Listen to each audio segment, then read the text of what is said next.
Ivan Robert Marco Milat, commonly referred to in media as the backpacker murderer, was an Australian serial killer who abducted, assaulted, robbed and murdered 2 men and 5 women in New South Wales between 1989 and 1992.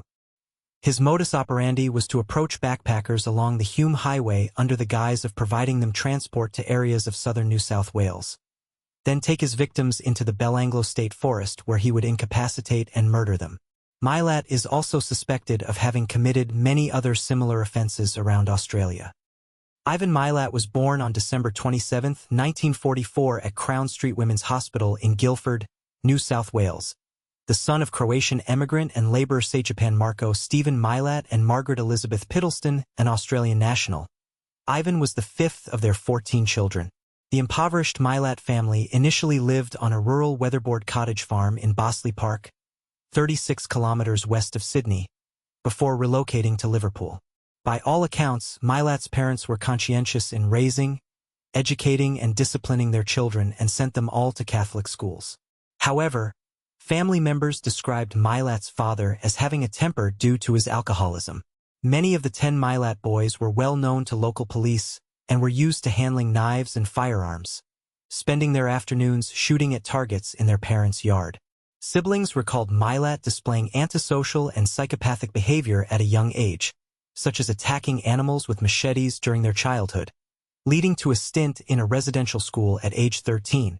By age 17, he was in a juvenile detention center for theft, and at age 19 he was involved in a shop break-in. In 1964, he was sentenced to 18 months for breaking and entering, and a month after release he was arrested for driving a stolen car and sentenced to 2 years hard labor. In September 1967, aged 22, he was sentenced to 3 years imprisonment for theft. On April 7, 1971, Milat abducted 2 young 18-year-old female hitchhikers near Liverpool railway station with a knife. He assaulted one of the hitchhikers before they stopped at a petrol station cafe, where they managed to escape. Milat was arrested later that day and was charged with 1 count of assault and 2 counts of armed robbery. While awaiting trial, he was involved in a string of robberies with some of his brothers before faking his death by leaving his shoes at the Gap, a well-known Sydney Uniliving site. Authorities believe that Milat then fled to Queensland and Victoria before flying to New Zealand, where he lived for 2 years. However, Milat is suspected of having returned surreptitiously using a fake passport and lived interstate to avoid detection. He was rearrested in 1974 after his mother was taken to hospital suffering from a heart attack, but the robbery and kidnap cases against him failed at trial with the help of the Milat's family lawyer, John Marsden. Milat took on a job as a truck driver in 1975, and by the time of his arrest he had worked on and off for the Roads and Traffic Authority for 20 years. In 1977, Milat unsuccessfully attempted to assault and murder 2 women who were hitchhiking from Liverpool to Canberra, but he was never charged. By the time of the initial discoveries in the Belanglo State Forest, several backpackers had disappeared. One case involved a young Victorian couple from Frankston, Deborah Everest, age 19, and James Gibson, age 19, who had been missing since leaving Sydney for Confest, near Albury, on December 30, 1989. Related was Simone Schmidl, age 21, from Germany, who had been missing since leaving Sydney for Melbourne on January 20, 1991. Similarly, a German couple, Gabor Neugebauer, age 21, and Anya Habshid, age 20, had disappeared after leaving a King's Cross hostel for Mildura on December 26, 1991. Additionally, British backpackers Caroline Clark, age 21, and Joan Walters, age 22, were last seen in King's Cross on April 18, 1992. On September 19, 1992, 2 runners discovered a concealed corpse while orienteering in Belanglo. The following morning, police discovered a second body 30 meters, or 100 feet, from the first.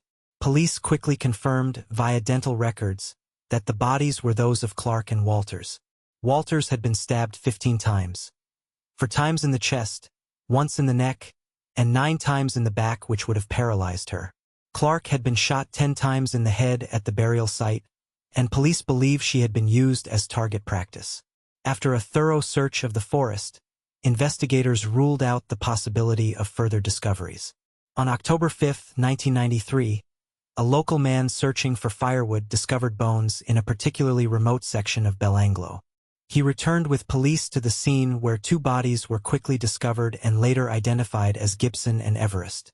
Gibson's skeleton, found in a fetal position, showed 8 stab wounds. A large knife had cut through his upper spine causing paralysis, and stab wounds to his back and chest would have punctured his heart and lungs. Everest had been savagely beaten. Her skull was fractured in 2 places. Her jaw was broken and there were knife marks on her forehead. She had been stabbed once in the back. The presence of Gibson's body in Belanglo puzzled investigators as his camera had previously been discovered on December 31, 1989, and his backpack later on March 13, 1990, by the side of the road at Galston Gorge, over 120 kilometers or 75 miles, to the north. On November 1, 1993, a skeleton was found in a clearing along a fire trail in Belanglo during a police sweep. It was later identified as that of Schmidl, and bore at least 8 stab wounds. 2 had severed her spine and others would have punctured her heart and lungs. Clothing found at the scene was not Schmidl's, but matched that of another missing backpacker, Habschied. The bodies of Habschied and Neugebauer were then found on a nearby fire trail on November 4, 1993, in shallow graves 50 meters or 160 feet apart. Habschied had been decapitated, and despite an extensive search her skull was never found. Neugebauer had been shot in the head 6 times. There was evidence that some of the victims did not die instantly from their injuries. Examination of the remains showed evidence that some of the victims had been tortured. In response, on October 14, 1993, Task Force Air, containing more than 20 detectives and analysts, was set up by the New South Wales Police. On November 5, the New South Wales government increased the reward in relation to the killings to $500,000 or $319,692. After developing their profile of the killer, the police faced an enormous volume of data from numerous sources. Investigators applied link analysis technology and, as a result, the list of suspects was narrowed from a short list of 230 to an even shorter list of 32. Speculation arose that the crimes were the work of several killers, given that most of the victims had been attacked while as pairs, and had been killed in different ways and buried separately.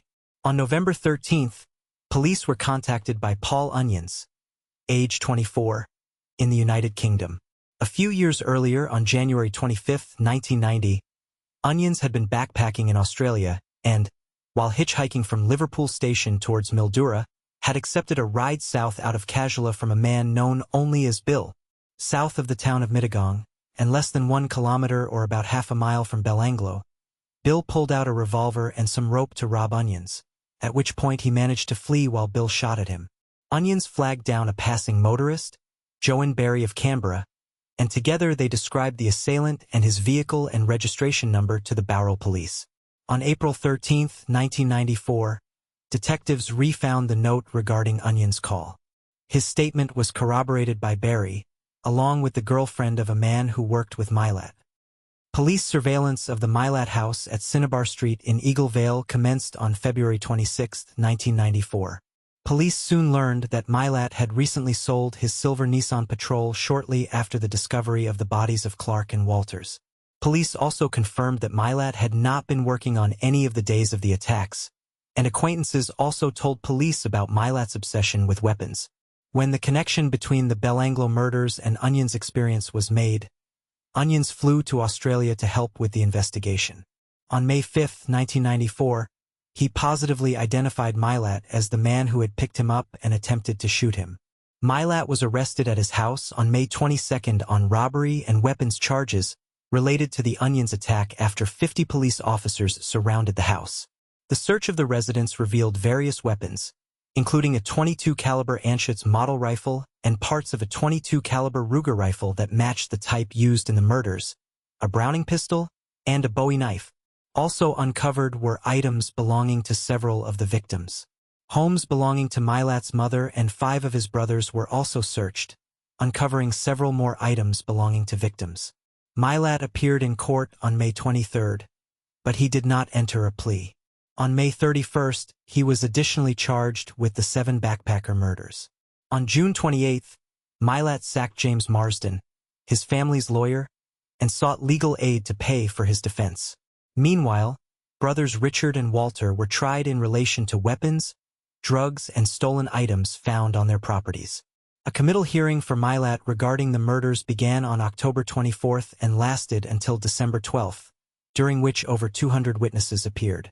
Based on the evidence, at the beginning of February 1995, Milat was remanded in custody until June that same year. Milat's trial opened at the Supreme Court of New South Wales in Sydney on March 26, 1996, and was prosecuted by Mark Tedeschi. Despite the overwhelming evidence against him, Milat is reported as having been confident he would be found innocent. In phone recordings made for the ABC's Australian Story program in 2004, Milat stated his grounds for believing he would be found innocent at trial was as quoted, "My basic defense in my trial was that it wasn't me. I don't know who did it. It was up to them to prove my guilt, not for me to prove my innocence." His defense argued that, in spite of the evidence, there was no non-circumstantial proof Milat was guilty and attempted to shift the blame to other members of his family, particularly Richard. 145 witnesses took the stand, including members of the Milat family who endeavored to provide alibis. On June 18th, Milat gave evidence himself. On July 27, 1996, after 18 weeks of testimony, a jury found Milat guilty of the murders. He was given a life sentence on each count without the possibility of parole. He was also convicted of the attempted murder, false imprisonment, and robbery of onions, for which he received 6 years imprisonment each. On his first day at Maitland Jail, Milat was beaten by another inmate. Almost a year later, on May 16, 1997, he made an escape attempt alongside convicted drug dealer and former Sydney councillor George Savas. The plan failed and Savas was found dead in his cell the next day. Milat was subsequently transferred to the maximum security section at Goulburn Correctional Centre. In 2001, Milat was transferred to one of the 45 new units at the High Risk Management Correction Centre, or Supermax as some know it, at Goulburn Correctional Centre. In May 2019, Milat was transferred to the Prince of Wales Hospital, Randwick, and was subsequently diagnosed with terminal esophageal cancer. Following his treatment, he was transferred to the Long Bay Correctional Centre to continue his custodial sentences. On August 9, 2019, a terminally ill Milat was moved to a secure treatment unit located at the Prince of Wales Hospital following the loss of 20 kilograms, or about 44 pounds in previous weeks. He was also exhibiting a high temperature. His status, however, was reported as not life-threatening. On October 27, 2019, Milat died from esophagus and stomach cancer at 4:07 a.m. within the hospital wing at Long Bay Correctional Centre. He was 74. Prior to his death, Milat wrote a letter to his family requesting that his funeral be paid for by the New South Wales government. The request was denied by New South Wales Corrections Minister Anthony Roberts. Instead, his body was cremated with the full reimbursement of costs to be paid from his prison account. In his final days, New South Wales Police said in a statement that their officers visited Milat 8 times, in prison and in hospital, in an attempt to elicit a confession from him. However, Milat did not confess. Various strategies were deployed on each occasion, including different combinations of detectives and utilizing recorded interviews with victims' families as an investigative technique, the statement said.